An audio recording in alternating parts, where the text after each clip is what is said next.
Hi, I'm Carol Ann Ford. I played Susan in Doctor Who. And I've been listening to the Five-ish Fangirls podcast, and it's absolutely amazing. So, goodbye everybody, and it's been fun talking to you.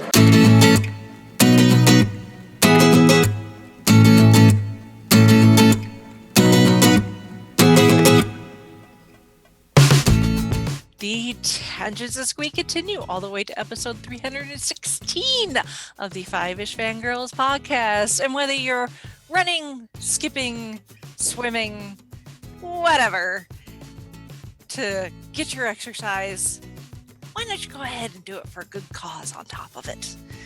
Welcome everyone to this week's episode of the Five-ish Fangirls podcast. So glad you could join us. Let's start off like we do with the virtual table and see who's joined us this week. This is Brittany and Troy. This is Holly from Wisconsin. And this is Rachel in Indianapolis, Indiana. Hello, everyone. Hello. Hopefully, Chrissy shall be joining us shortly. So, but we've got a very exciting discussion for this week's episode. So we are going to forego feedback and news, but in all truth, we have none really of either. So it doesn't matter anyway. Just means more news next week. So we are going to jump straight into this week's main topic, and we are very, very happy to welcome to the show, and apparently my new favorite person on the entire planet because he has a corgi puppy, among other things, is Keir Hansen, who is the communications director for Random Tuesday. So welcome, Keir. Thank you very much. Pleasure to be here. Yes. Cliff notes, I guess, first off, for people who may not know what Random Tuesday is, give our listeners the 411. Okay, the basic elevator pitch or convention table pitch, depending on where you first find us, would sort of be as follows. Random Tuesday and its Fanthropy programs. I love that word. I'll explain that in a second. Yes. Is targeted towards creating communities, global communities, centered around people's fanatical interests. The communities are there to sort of gather those folks into safe and inclusive spaces to allow them to enjoy their fandoms in every way that they choose to. But in the process, we're encouraging them through Fanthropy, fandom philanthropy, to do something good for themselves and for the world at large. And primarily, our sort of flagship program within that are the Fanthropy running clubs, which are virtual running communities. So I'll stop there and let the typical follow-up question normally come after that. Yeah, because I think most people, they think 5K or, any sort of race, they think of a bunch of people running down a road. I mean, I'm in Indianapolis and we have the mini marathon during the month of May for the 500. And of course, people know the Boston Marathon and stuff like that. So what differentiates, a bunch of people getting together in a city at probably god awful in the morning to run for some reason versus virtual racing? So you're headed in exactly the right direction. The whole premise of a virtual run is it's an activity that you do where you are. So as opposed to something that we might refer to as some sort of an IRL event where you've got to get up at 0 dark 30 and head downtown to the town green to pin a bib on your shirt with a couple thousand strangers and go run some predefined course. A virtual run says, I'm going to go out and I'm going to do a 5K this weekend on my treadmill, or walking the trails in the woods near my house, or taking a jog down on the boardwalk at the beach side, or wherever, whenever, however. It takes all of the restrictions about location and timing and pace and all of those things and chucks them in the bin so that someone can go do some sort of physical activity, some fitness event in a way that's most comfortable and most accessible to them. So we've been at a considerable advantage over the past, looking at the calendar here, 13 to 14 months now. Yeah, That I imagine so. yeah, people are getting a lot more familiar with virtuals now than they might have been pre-pandemic. So while we don't want to say that anything, we don't want to sort of make any suppositions about silver linings, this may be one of those small things in the fact that people have been very ingenuitive. That's a word, right? It's a word. I use it on the internet. It's a word now. To be able to maintain something for themselves, do something for themselves at a point when gyms are inaccessible, and even a lot of public spaces for the longest time were inaccessible to them, to be able to do something as simple as to go walk a few kilometers. So what we do as the additional layer in our virtual events is that we have charity partners associated with them. So each event is actually a fundraiser for another nonprofit. Random Tuesday is a 501c3 nonprofit organization, but we actually donate the proceeds from our events to a charity partner associated with that particular event. And we've supported over 70 charity partners now to date. Very nice. Yeah. Wow. The on the website, which we'll obviously have linked to on the show notes. Random Tuesday itself has actually not been around that long. Nope. Founded in 2014, became a 501c in 2015. We had to move quickly because when our founders, Brian and Dawn Biggs, came up with the idea, they wanted it originated from just an idea to raise a couple $100 for kids' cancer research. Brian had been at one point in his illustrious career had done some work with the Boston Red Sox, and if you are in any way associated with the Red Sox, your charity du jour has always been the Jimmy Fund. It's what you do. It's where their contributions go. So he hosted an event, put it online to get a couple hundred people involved with it. Did fairly well with it, caught some attention. He wanted to sort of build it around something he thought was kind of fun, because he had just recently caught the running bug from his wife and had done a couple of events, and a mutual friend had sort of tipped him off to what a virtual run was. And he said, "Oh, this is kind of a cool idea. Where does the money go?" And they said, "Well, it goes into somebody's pocket. It's a business." He said, oh, okay. Is there any reason for that? Is there any reason why you can't just give the money to a charity? And they said, "No, just nobody does it." He said, "Oh, okay, I will." And, ran off with that idea. Hosted a couple of early events in 2014 and got some good sort of grassroots following to it. Gave the check for a fair chunk of money, good couple $1,000, close to 10 grand or so to Jimmy Fund. And they said, "Oh, thank you very much." Stuck in their back pocket, sent him a form letter with his name misspelled and things like that. And he said, "No, there's got to be a better way to go about this." So he started brainstorming with Dawn, and they started coming up with ideas to be able to make sure that the donations from the proceeds that they would be generating would be going towards organizations that could really, wherein the donations could really move the needle for whatever that initiative and that mission was. So these were organizations that were under a certain operating size, maybe had an annual budget under some sort of an amount, and were doing something genuinely tangible with their donations. It wouldn't be just awareness groups and things of that sort. We're all very aware of some of the social ills that we have in the world around us, but they wanted to support organizations that were taking progressive action to actually do something about it, whether it be through physical gathering of coats for the homeless, an organization called One Warm Coat, or it was combating an actual disease, eradicating a disease in French Guiana by establishing herd immunity with an organization called N7. It's just these were things where you could point at it and say, dollars to boots on the ground, this is what the donations accomplished. These were lives saved or lives changed.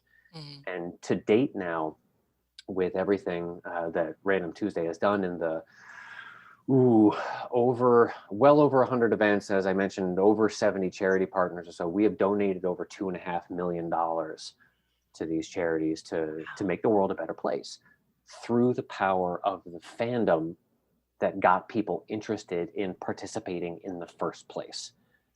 So the community is the core of it, getting people to feel like they've carved out a place on the internet that is genuinely positive and happy and encouraging and welcoming and warm and stupid and silly and unbelievable and all the adjectives you want to put against it. But in the process of gathering all of our kin unto ourselves, we can move mountains, and we're doing it every single day.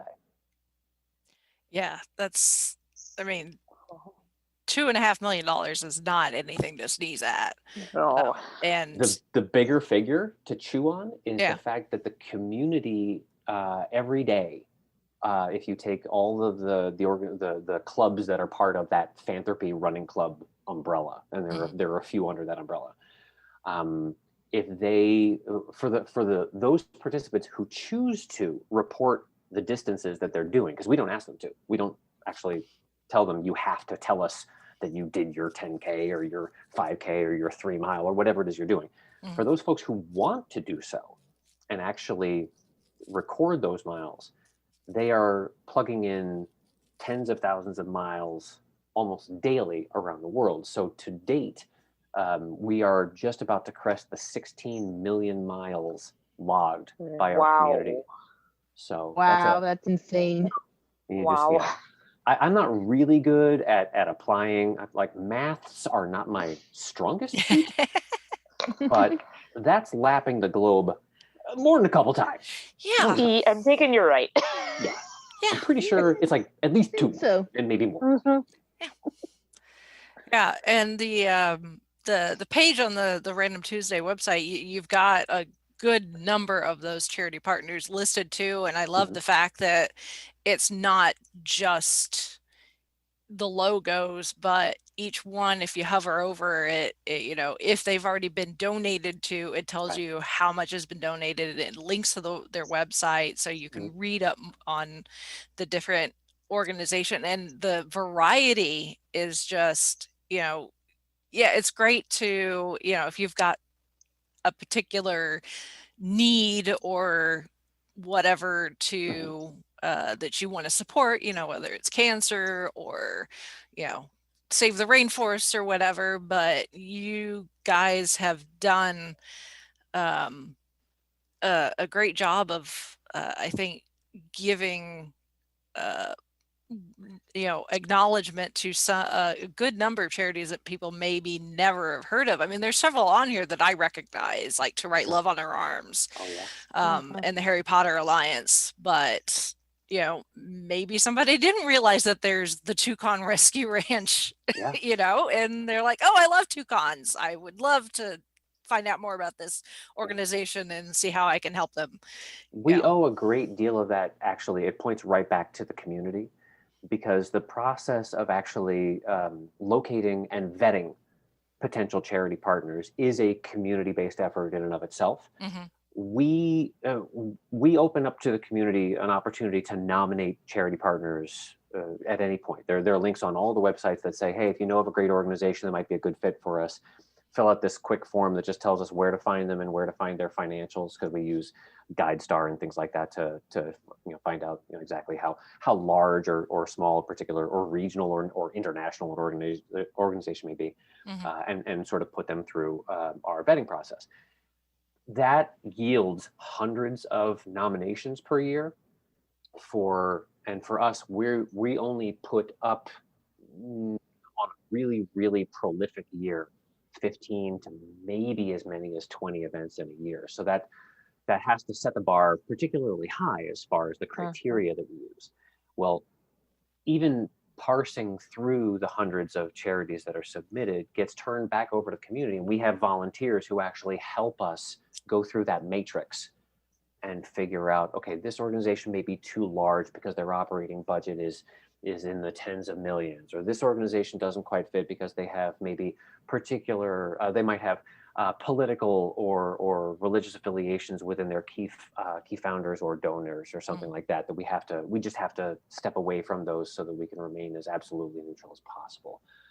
Or it may be just something where their core emphasis, their vision and what they're applying for their programs is more awareness oriented and less tangible, like as I mentioned, of what we want to see actually take place within the world. So thanks to our team, and it really is a team of volunteers who actually jumped in and said, instead of just saying, oh, how can I help, they said, I want to actually find the next charity partners that are going to be for the events that we do in 2021 and beyond. So again, just a testament to how close-knit and deeply involved the community is top down.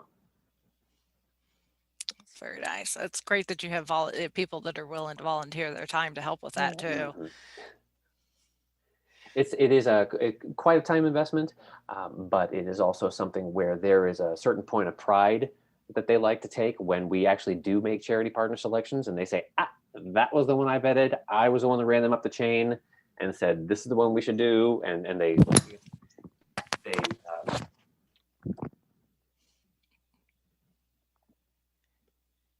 lose you for a moment there? Yeah, we lost you for a moment there. Apologies. Yeah. And just to be able to say, that was the one that I submitted, and they can sort of take personal ownership of saying, yep, they're getting their big fat check at the end of the year because of me. And it's true. Wow. They are, in essence. But as far as a cross section, as you're referring to, and the fact that it is this sort of wide spectrum of organizations, there was a time when we could have told somebody that, oh, the Potterhead Running Club really sort of orients itself towards family, family issues, animal protection, and maybe sort of oriented towards those things that might apply themselves to the fandom in particular. You might think, oh, magical creatures, sure, okay, I get it. Toucans and sloths and rhinos and things like that. I get that. Whereas our Whovian Running Club might be social concerns, homelessness, fighting diseases, supporting our veterans and things of that sort. So there are maybe some leanings in that regard as far as the way we like to map charity partners to the events that we do. But at the end of the day, it really is a matter of, if we see an organization that we think that sort of catches us by the heart and says, this problem that they're addressing and the way that they're going about actually addressing it is something that we feel that tens of thousands of people worldwide need to know about. And we amplify for them. It's just as much about the organic growth of their visibility as it is the check that they're going to receive as a result of the proceeds from the virtual running events. So sort of working in tandem on that.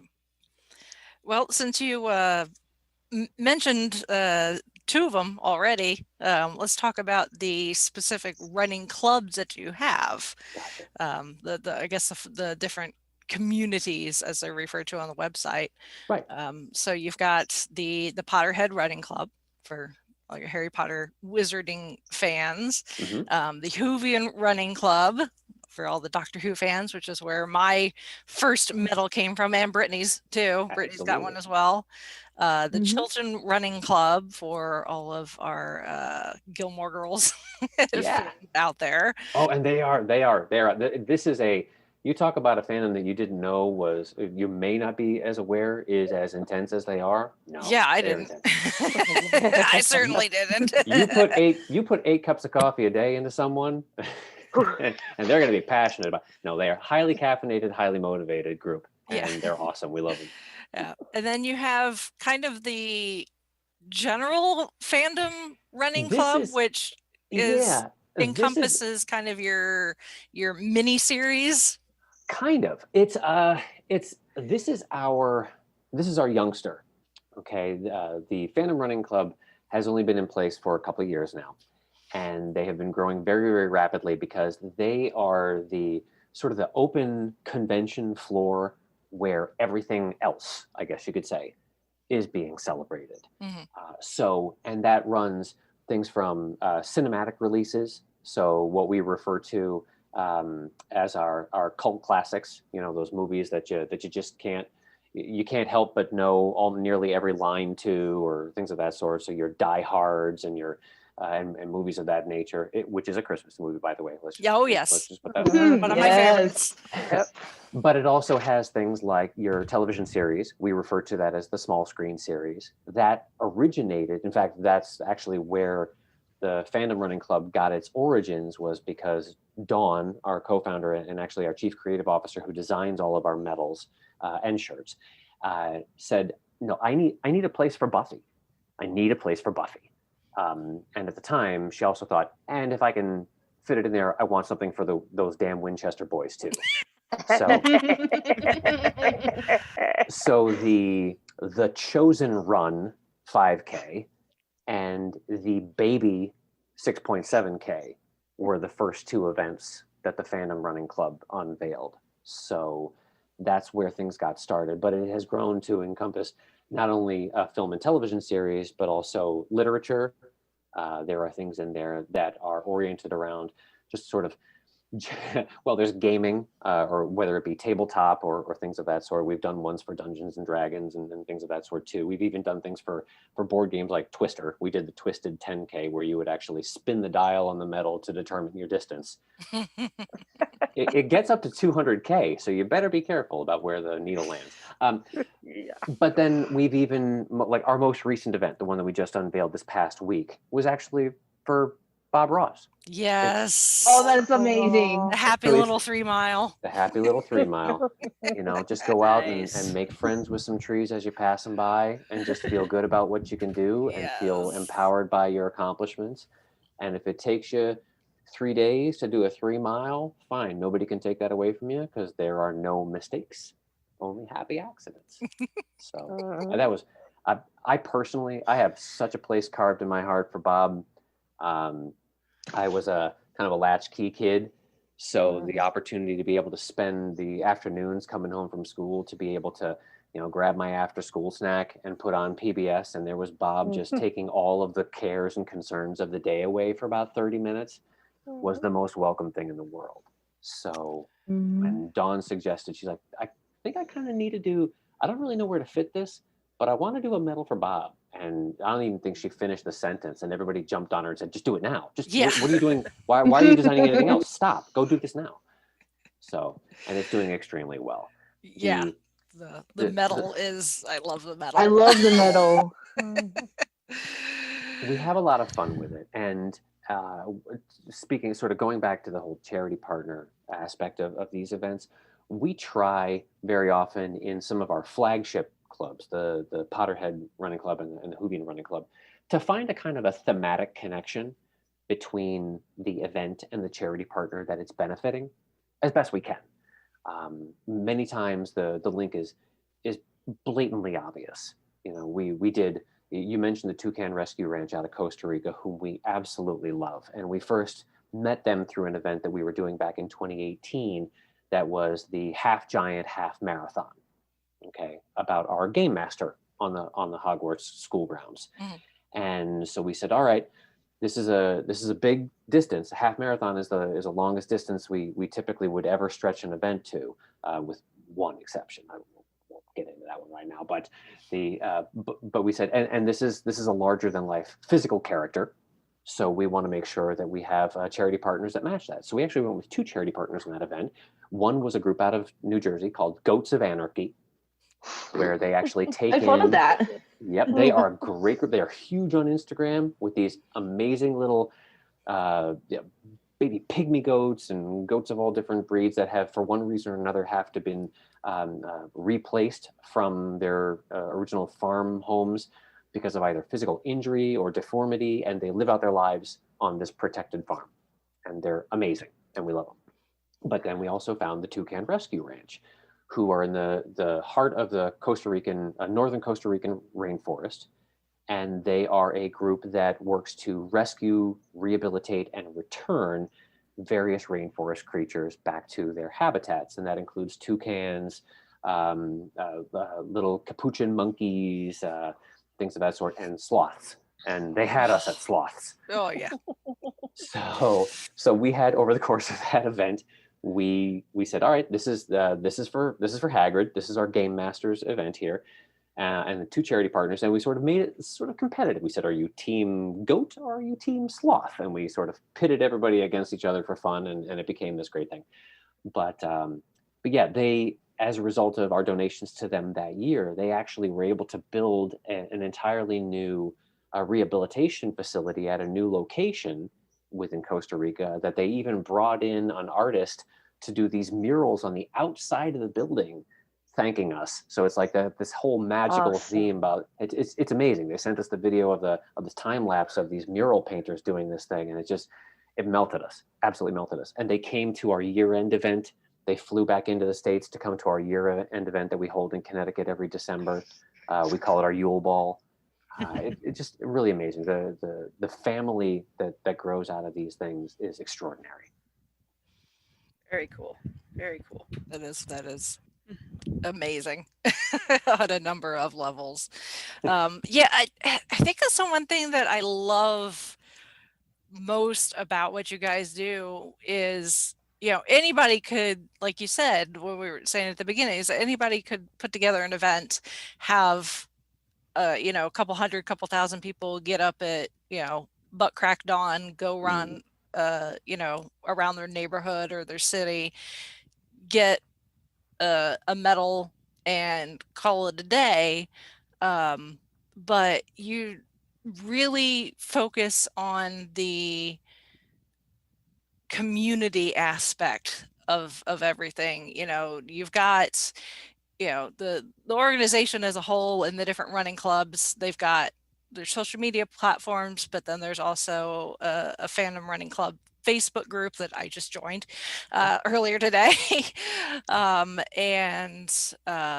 You can join, you can go follow if you're fandom specific, I guess, go follow the specific running clubs on their social media platforms and stuff, other things too. But it's not just about people going, running, getting their medal, posting a selfie, and then calling it a day. It's about keeping the community connected, whether it's people that have connected because of one of the fandoms. People find each other because, oh my God, I love Bob Ross, or like you were saying, the Gilmore Girls fandom is very strong.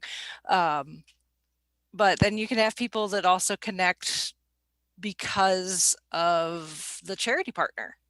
Maybe, you find somebody that, is affected by a particular type of cancer or something.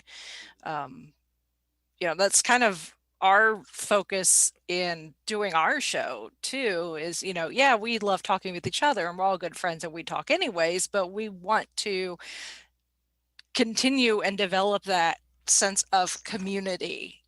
We're fans of something and we want other people out there that may come across our stuff and go, oh, I'm a fan of that too. Oh, I thought I was the only one, Absolutely. And that's just something that touches me, especially with the pandemic, the last 12 to 13, 14 months since, everything kind of shut down and people have been stuck at home, and we've not been able to go and connect with fellow fans and family members and all that and the like.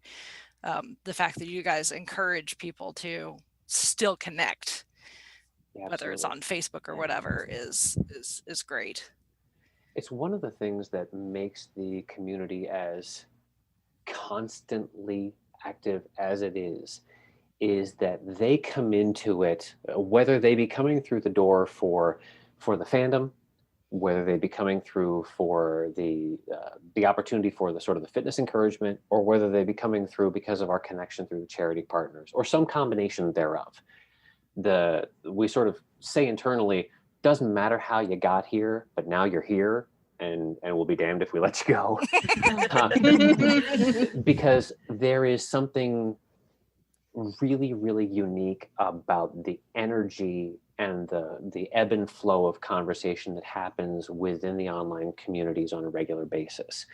It is as random, as the name implies, as any conversation might be in a gathering of fanatical friends that are all sitting in a hotel lobby because they all gather together because they're going to have a big meetup for the year or something. This is their annual gathering kind of thing. Well, imagine that annual gathering happening every single day. And there are constantly more people coming into the room saying, hey, I haven't seen you since. And it just goes and goes and goes and goes. So it may, on any given day, be focused around something that's happening within the fandom, a new episode of a show that everyone's been eager to see, or the announcement of a new book deal, or a new product line that comes out with regards to a fandom that everybody's there to rally around, or maybe they're in there because they just hit a new personal goal and they posted something to say, you know what, I didn't think I was going to be able to do it, but I was able to do a 5K in one shot for the first time in my 8-year fitness journey, or what have you. Or we have somebody who comes in and says, you know what, my goal was to be able to, post surgery, to be able to walk around my block for the first time. And I was able to do it today.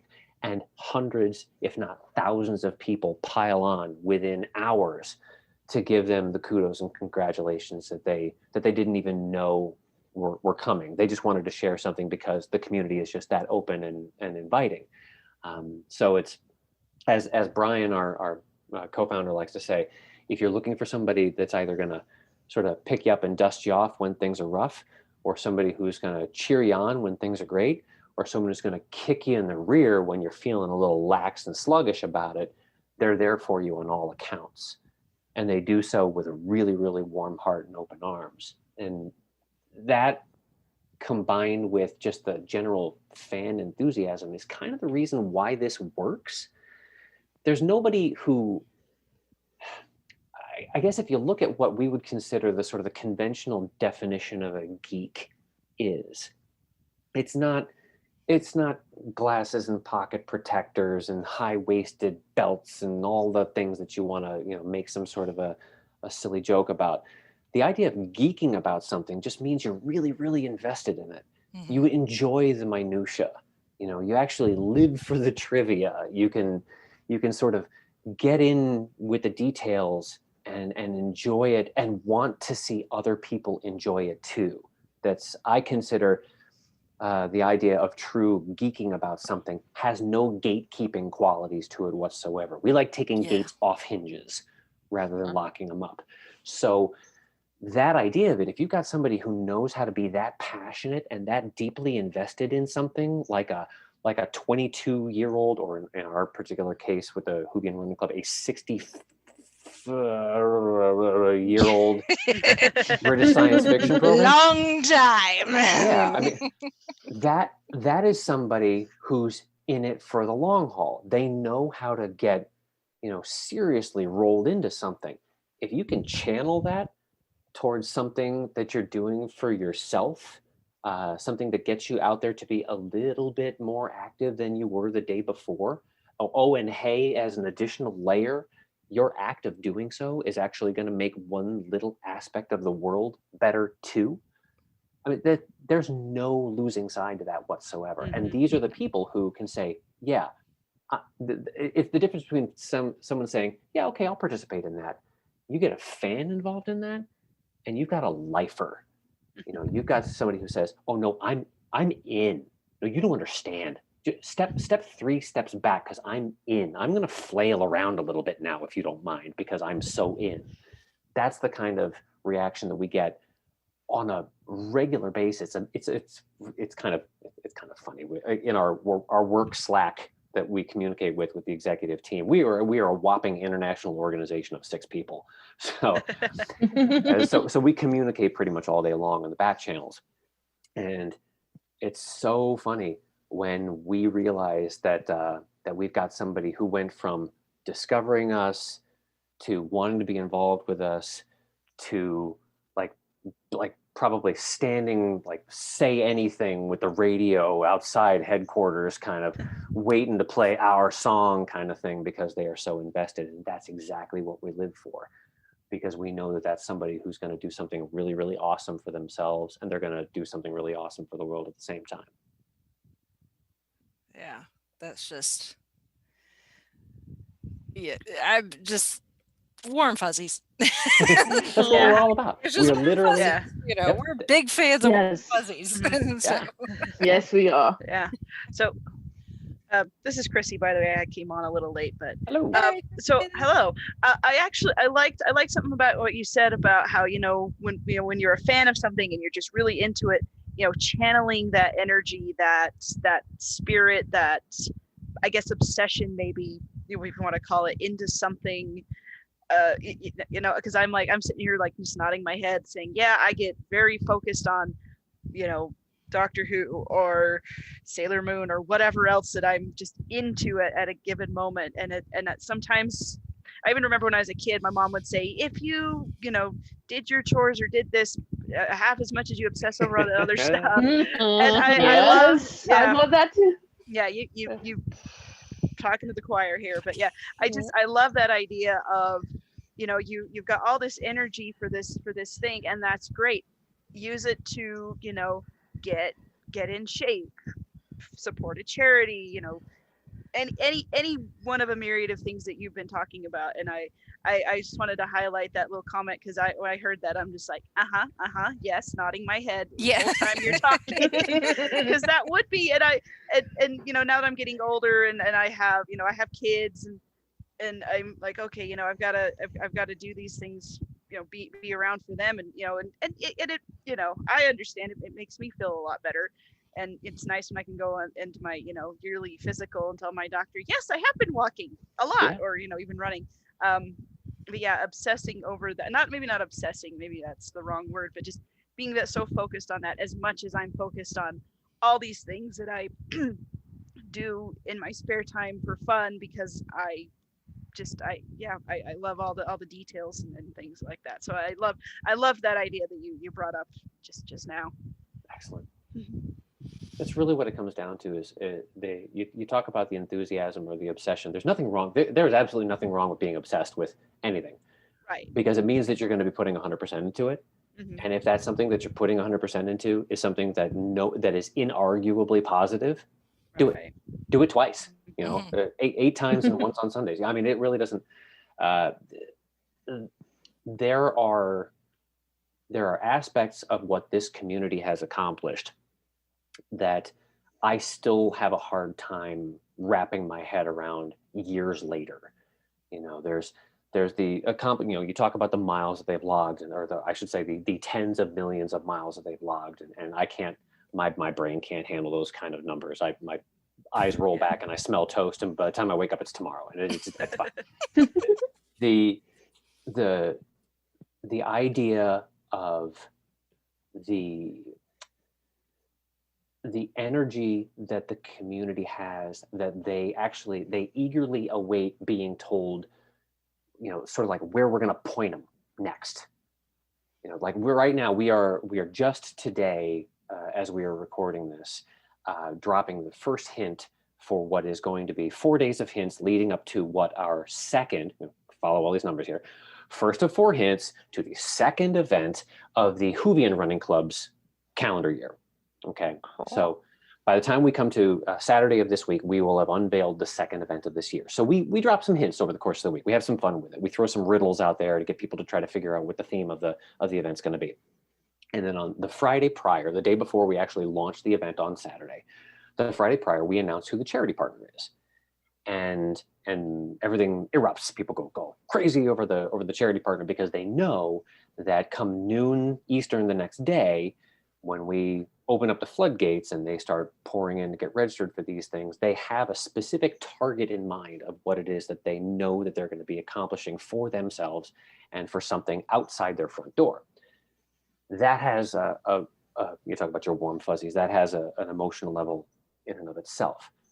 At least twice a year, or at least at 2 key points over the course of the year, we sort of come back to a higher altitude, and we look across the organization writ large, and we do direct impact projects, which we refer to as DIPs. Okay.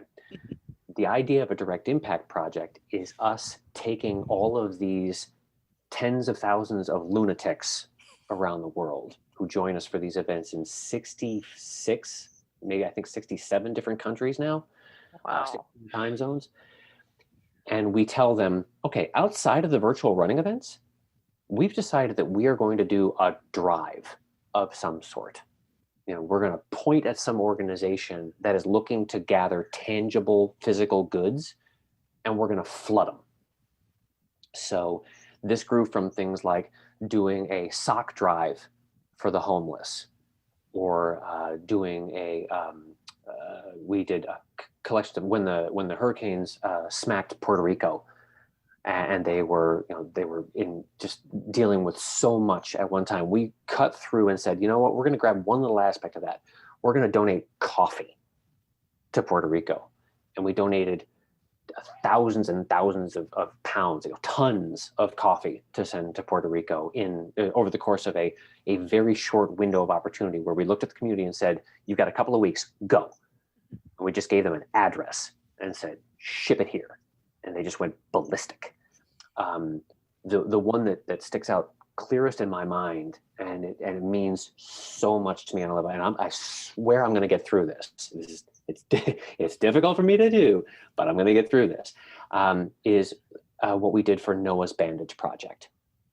So this is an organization out of Kansas that is founded around a young boy, Noah, who we lost a couple of years ago to dealing with cancer. All right, so and his wish in some of his final months was that as a result of all of the blood draws that kids in the children's cancer ward would get over the course of the day, their one little bit of brightness was to get a fun Band-Aid, something other than a boring brown Band-Aid. So he said, oh, I'm gonna bring in some of the fun kids Band-Aids that I have from home. And it went from that to him having an idea to put a bucket out on his front stoop and ask people around his neighborhood to throw some kids Band-Aids in if they had them.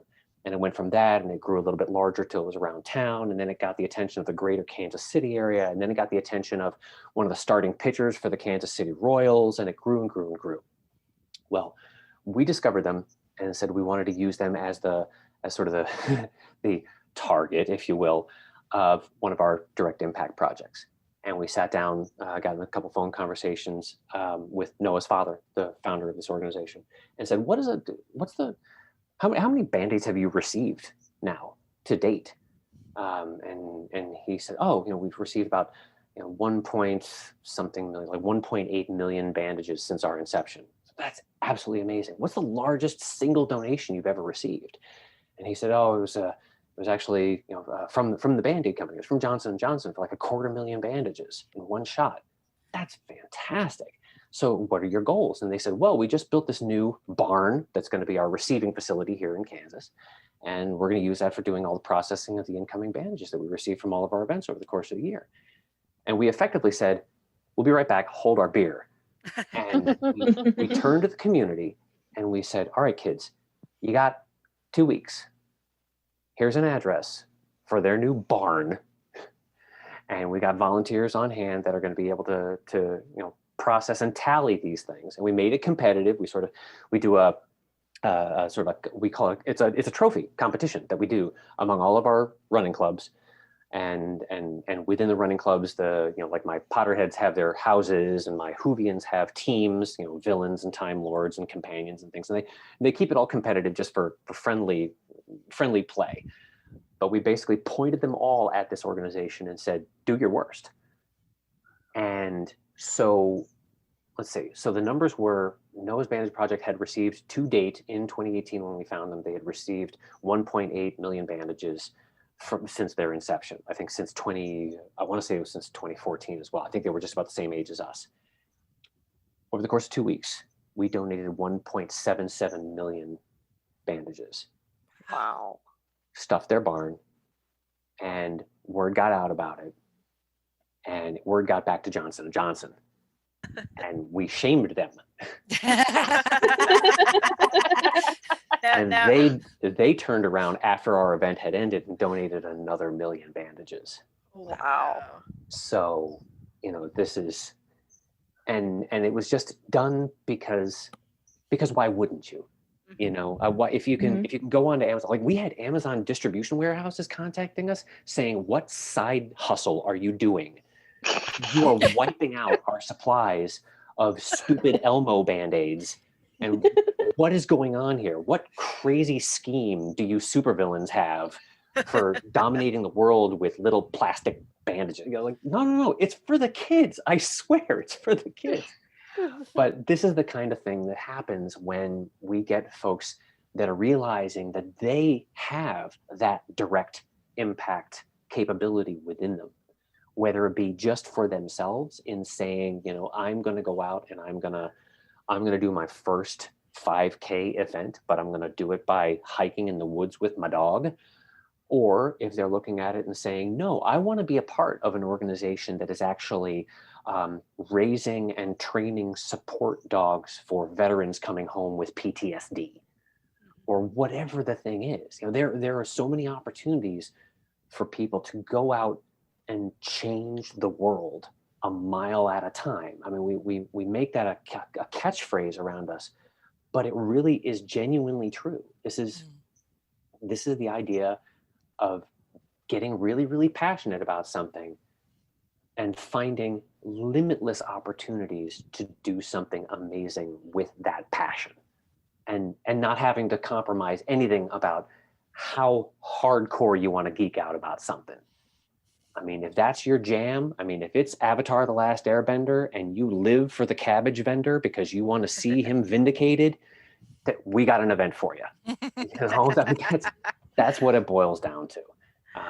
And we're just really getting started. And we've been doing this since 2014. This is, 7 years at this so far, and we still have heads full of ideas. And we just need the time and the opportunity to be able to put them into physical form in a 3 to 4 inch metal of some sort that Dawn designs. She is the master of her craft. That is her canvas, is 6 millimeter steel.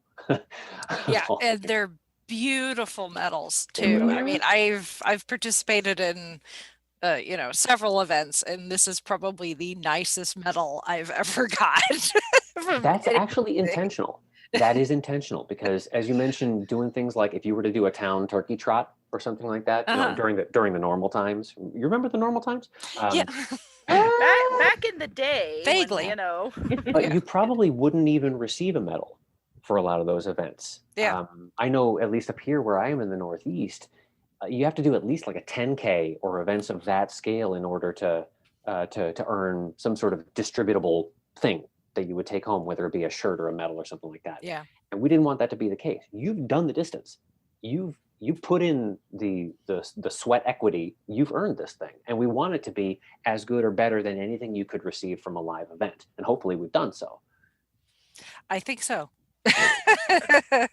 I mean, I can't speak for the ones that are in the on the actual Disney properties, but I have one from a 5K I did on a Disney cruise, and it's plastic. Yeah. So it's okay. But if the memory's positive, yeah, that's yeah, it too. yeah. And we participate in a lot of other organizations, events, and stuff. And we've actually we're in really good communication with Disney for their Wine and Dine. We were actually going to be one of the charity stops along the completion circle for this past year's Wine and Dine before it went virtual. Mm-hmm. But we'll be back because we communicated with them when they made the transition to virtual. We turned to our community who were ready to come on. We had a couple hundred folks signed up for event bibs to go down and meet us in Florida for that. And when we told them, we said, well, you got your choice.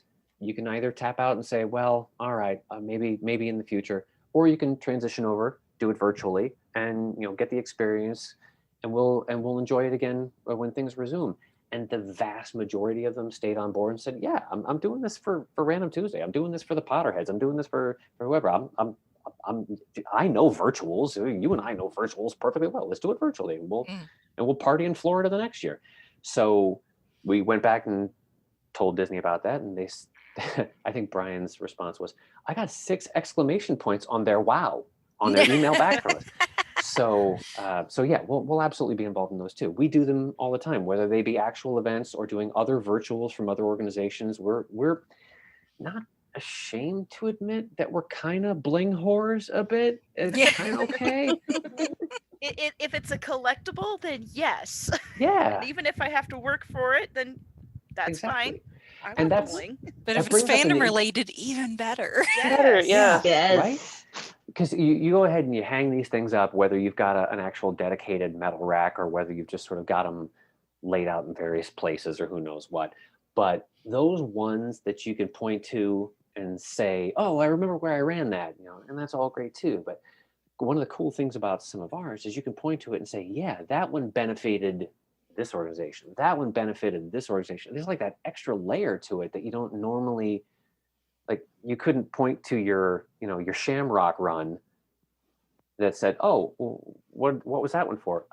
They gave me a little tiny beer in a green plastic cup when I got to the finish line, so that was fun.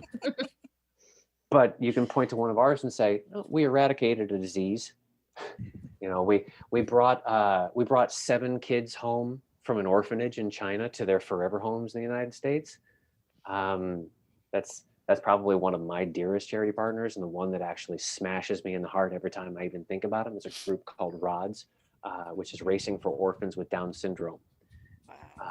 Their sole mission is to help with the funding, the legal costs, and the logistics with bringing children who have Down syndrome home from orphanages in mainland China, where they are not typically in those orphanages because they are orphaned, but because they were deemed defective. Mm. And we to date have tended to the funding for. We initially found them through the Hoovian Running Club, where we helped Charlie come home, and we loved them so much, and we loved the relationship that we had with them, that we turned over to our Potterheads, which is sort of our flagship group. They're sort of 10 to 12 times the size as far as participants, and we hosted another event and said, "Okay, what can you do?" And we brought 7 more kids home. So, that's you can't quantify that really. I mean, that's families, Yes. and it's amazing. And those are the kind of things that we live for. We look for those opportunities. Some of the groups that we're working with this year, we'd love to have the conversations with them to say, what have you had to do to change your operations as a result of quarantine and COVID restrictions? Have you had to put everything on hiatus? Are you finding ways to adapt and things of that sort? The Hoovian Running Club was actually founded, one of the first charity partners that we worked with, and one of the points of origin was for the plight of the galgos. And for anyone who is not familiar with what a galgos is, it's a Spanish greyhound. Okay, mainland Spain, and the sort of the variety, the breed that's there. Here stateside, we have done an exceptional job in shutting down and rehoming, or I should say homing, finding families for all of the native greyhounds that we have here in the U.S., vast majority of them. But we have established a really great network of all of these greyhound rescue organizations nationwide, right? They are now at a point where they have more people looking to take these beautiful dogs into their homes than they have dogs, which is a good problem to have, right? Right. But the issue is that we find that back in Cadiz and Madrid and places around Spain, they are still bred as tools. They are either raced or they are used as hunting animals, and as soon as they lose their usefulness, they're either abandoned or slaughtered, to the tune of tens of thousands per year. So we have one of our dearest veteran charity partners, which is called the Daphne Legacy Tour, named after the first dog that the founder brought home. That we make sure that we have an event devoted to them every single year. One of the events each year is going to support DLT. We have brought home dozens upon dozens of galgos at this point. But this is an organization you would never be able to just stumble across this sort of a group had you not had something like this to bring it to your attention. And then you just can't forget about it. I mean, now it's sort of indelibly burned in your brain to say, "Oh, is this the event we're doing for the galgos this year? Great. Okay, I was wondering when that one was going to come around." So it's really something. And to know that people are as enthused about using that as their get up and go. So it's not just participating in the event, and their donation. Oh yeah, I do want to participate in this because I know my donation is going to go to them, and so on and so on. But it's also a matter of, oh yeah, well I have to get up and put in a couple of kilometers today because my medal's showing up in a couple of weeks, and I got to earn this thing. Mm-hmm. That's a great kind of a turnaround on the approach. Folks that are using that as the enthusiasm. We've had some folks that have asked, why do you send the medals out without proof? I signed up for this other company and they said that they're effectively holding my medal hostage until I log into their system and send them a screenshot of my phone to prove that I did my distance and and so on. We look at on the service level, I could turn around and say to them, we have 85,000 participants and I don't want to check 85,000 screenshots. Yeah. Fair enough. I'll be the first one to say I'm too lazy to do that in the first. And I don't really feel like developing an app right now to actually make people do that. But it's also a matter of, again, taking the gates off and saying, no, don't worry about this. If you want to look at it as you made a charitable donation to a group you absolutely love because they're doing oceanic water cleanup or something, and we encourage you by sending you this medal as a little reminder, hey, why don't you go out and to take a walk today, so that you can take this thing out of the envelope sometime, hang it up over your desk, and remind yourself that you did something really good.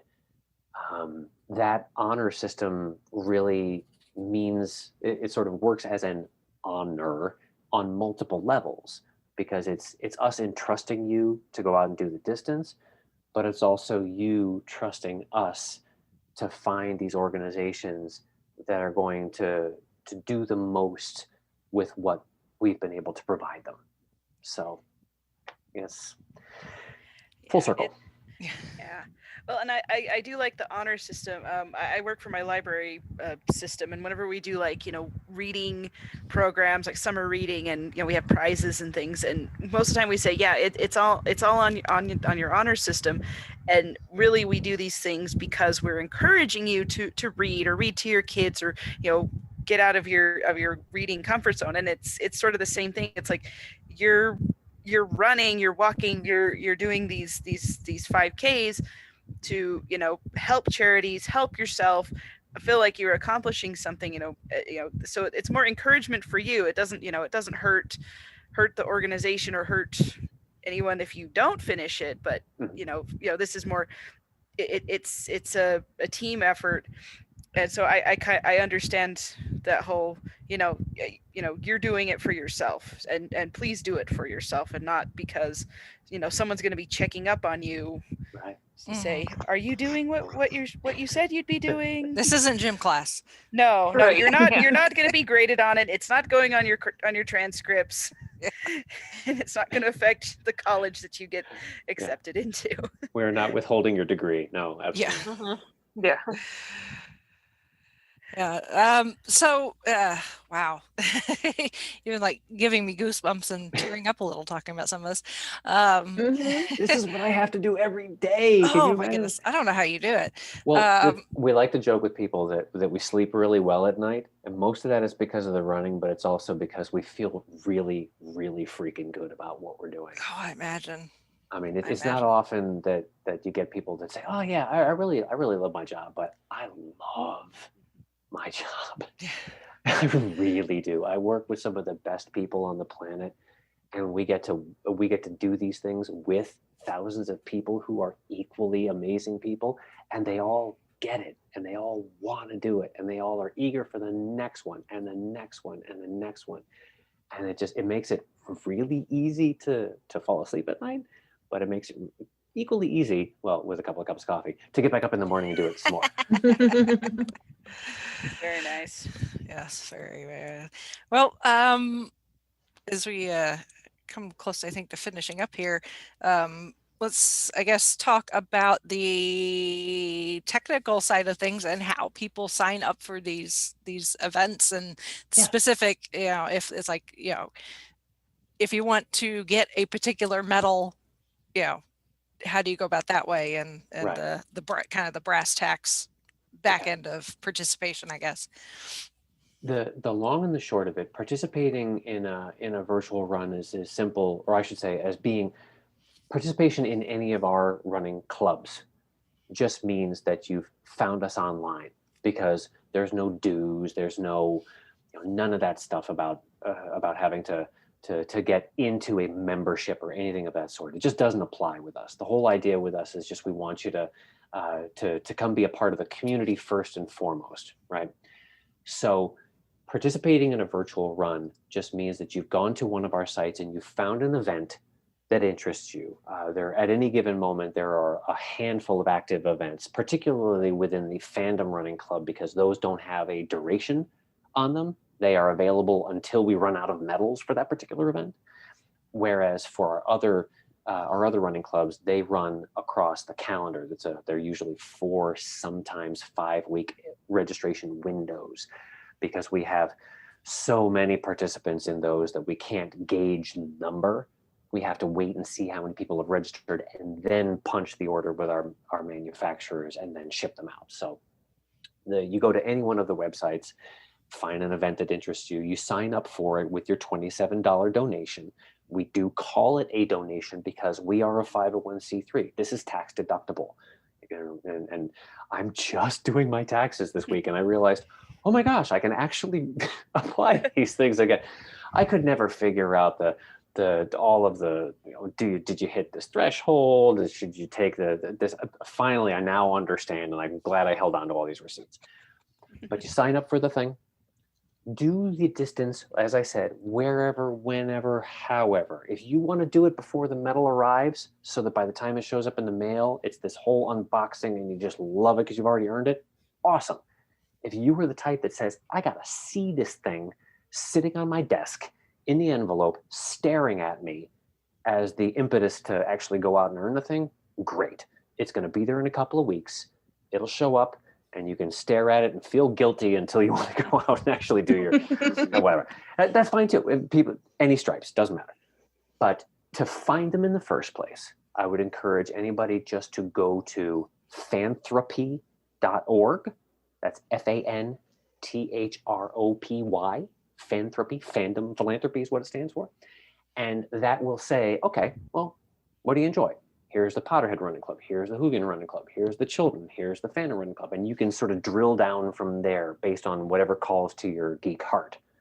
Or multiple things, doesn't matter. But they all function the same way. Any one of the websites for those running clubs will tell you, here's what's currently active. Here's the organization that is benefiting. Here's where you go sign up for it. If you want a fun shirt, the proceeds from the shirts, the optional shirts for the events also benefit the charity partners. So here's where you go get those. And we try to make it as few clicks as possible to get yourself on board. If you really want to just be part of the community first and just get a feel for what all these tens of thousands of dorks are all about, because as I said, door is always open. Doesn't matter how you got here, you're here. Just find us on Facebook or Instagram or YouTube or Twitter or most of the social media, TikTok now. Just look around for anything that's got the Fanthropy hashtag on it, or you can actually look for any of the individual names like the Potterhead Running Club, Hoovian Running Club, Fandom Running Club. If you start to, I think we tested one day, if you just put in POTTE into Facebook, it immediately says, hey, do you mean the Potterhead Running Club? Because some 75,000 participants, they kind of figure, oh, all right, that's probably where you were headed. Let me just help you get there. So yeah, it's a simple process that even if you don't want to do an event for a little while because you just want to see what the vibe is, fine. Jump in, be part of the conversations, geek out with us about anything and everything. I mean, conversation ranges on any given day from cookies to convertibles to cucumbers. It's just they just talk all day long. And it's great because it's as I said, it's probably one of the friendliest places on the internet, bar none. It sounds like it. And on top of the, individual events, medals and shirts, you guys also have other merchandise available, and I love the name of your swag shop, Horizont Alley. Yeah, Horizont Alley is a lot of fun. That is one of the only places where you can get dedicated virtual running gear. So if no one else says, well, what is virtual running gear all about? Well, this is kind of it. This is the stuff that folks told us, you know what, I'm doing a lot of my runs in the evening hours around dusk, and I'm kind of concerned about, I want to be able to get a couple of miles in, but I'm worried about visibility. And we said, oh, we're going to do these light up slap-on wrist bracelets that we found that were kind of cool. And we're like, oh, okay, a couple bucks for those things. Yeah, go for it. Or our most recent discovery was, because I hate running with a water bottle. I hate it. I hate having something in my hand that's like throwing my gait off, and I'm sloshing, and I lose my grip on it, and I'm sweaty and whatnot. So we found these ones that have a handle grip on them. I said, oh, that's common sense, isn't it? And then Dawn and Brian tried it out, and Dawn's like, when you fill this thing up full, it's exactly a pound of water. So it's like a resistance workout in your hand at the same time. It's like, this is the dopey stuff that we think about when we're playing around with this thing. Because if it entertains us, we're pretty darn sure it's going to entertain other people too. So we have some fun with it. Yep. Very cool. So is there anything else that you feel like needs to be mentioned? It seems like we've covered almost everything, I think, based on what I have read on the websites and the social medias and stuff. You guys are everywhere. So, if anybody's got questions or anything about the organizations or registering or anything like that, where can people go? If they just have questions about some of the mechanics and that sort of thing outside of a particular running club's events or something, and they just want to know, how are you going to, how frequently do the medals ship out, or any of those sorts of things. Each of the websites has its frequently asked questions section that'll hopefully address the vast majority of that stuff. But like I said, we're a real grassroots small group, even though we have such a large sort of global digital footprint. So just drop us an email and you'll get an answer really quick. We've got lots of volunteers on hand that'll help us handle a lot of the basic how-tos too. So support@RANTUE, RANTUE, RANTUE.org, and we'll get you sorted. Even if it's a matter of, I'm having some trouble with signing up with my PayPal account, or I think I missed the last event by a couple of days. Can I still squeak in a registration afterwards? Yes, we'll get you squeaked in. We do it all the time. That kind of thing. So unless it's sold out, we've had sold out events in the last couple of go arounds where it's like, no, we have to put a fixed limit on these things, and when they're gone, they're gone. So, which you talk about the collectability of some of these. That's it gets competitive if we tell the communities, kids, there's only about 100 of these left, the place explodes. And so, but yeah, we want to be able to break down all the barriers, and we also want to just answer all the basic questions so that folks can boil down to exactly what I consider to be basically the heart of this. Any single person can do something a little bit more than what they did before, the day before, whether that is distance being crossed, or standing hours, or just wanting to be able to devote a little bit more quiet time to meditation, or whatever it is that they said, you know what, I wish that I had the opportunity or the gumption to do this. This is a community that says you can find the means to make yourself just that tiny fraction better than the person you were yesterday. That's progress. It's not about perfection. It's about progress. And the only person that you're progressing past is who you were yesterday. So that's really at the heart of it. So whether it's a fitness goal, or whether it's something where, you know what, this fandom feels really toxic, and it just seems like it's so difficult to have a conversation about this show or this movie or this book anymore because everybody around it just seems to be so or whatever it is. That's part of it too. We want to provide that space where you can just we call it the, oh yeah, you do, we love that too. That's kind of at the end of it all. That's just, yeah, whatever it is, we love it. Yeah, come in, let's all love it together. So that's us. Awesome. Well, thank you so much for taking time out of your day to come and talk with us about Random Tuesday and Fanthropy. Again, I love that word. And like I said, we will put links to as much as possible on in the show notes for this episode, so folks can go and read more about the events, look at medals, give Dawn a pat on the back from us for her designs. Absolutely. They're so good. Absolutely. They're so fun. Like I said, I got my first one, the first Whovian event of the year, the 5 Kerblam, with the Kerblam delivery guy, and strangely enough, a piece of bubble wrap. You like that little extra touch? We thought that was fun. Yeah. I wasn't sure if it was safe to pop the bubbles or not, but I went ahead and went for it and had quite the enjoyable experience. You can blame our operations director Betsy for that one. She was doing the metal pack and said, "You know what? I've got this extra box of bubble wrap. I'm just going to cut a tiny square and put it in every single envelope." Good at her. Yeah, I was like, I opened up my envelope and it's like the metal, and then this piece of bubble wrap fell out, and I was like, "Oh, that's genius." It's like, I don't know if everybody's gonna get it. I would hope they would if they signed up for the specific one, but that is genius. So, Keir, thank you so much. I look forward to seeing what the next Whovian event is and what the medal looks like and all that fun stuff. And I probably should go sign up for the Bob Ross one before it sells out.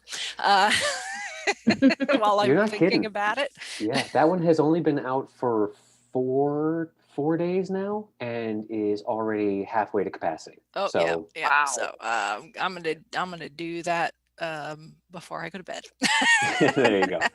Well, thank you so much for having me as well. It's been a great opportunity to be able to just expand the bubble a little bit of the good that we're trying to do. Yeah, absolutely. And of course, all those links and everything can be found on our website, which is the 5ishfangirls.com. So people can go there and link from there. So this has been a lot of fun. I know me personally, I've crazy as it is with the pandemic, I've actually become more of a gym rat since the pandemic started. And it's gotten to the point where, I'm logging, however many miles a week. And I'm like, I'm going here and I'm doing this already. I might as well do some good in the process. So, and get some nice bling out of it on top of it. Mm-hmm. And occasionally non-lethal bubble wrap. So, but on that note, we shall sign off for this week. This is Brittany and Troy saying goodnight. This is Chrissy saying goodnight from Salt Lake City. This is Sally from Wisconsin saying good evening. And this is Rachel in Indianapolis, Indiana. Have a good one, everybody.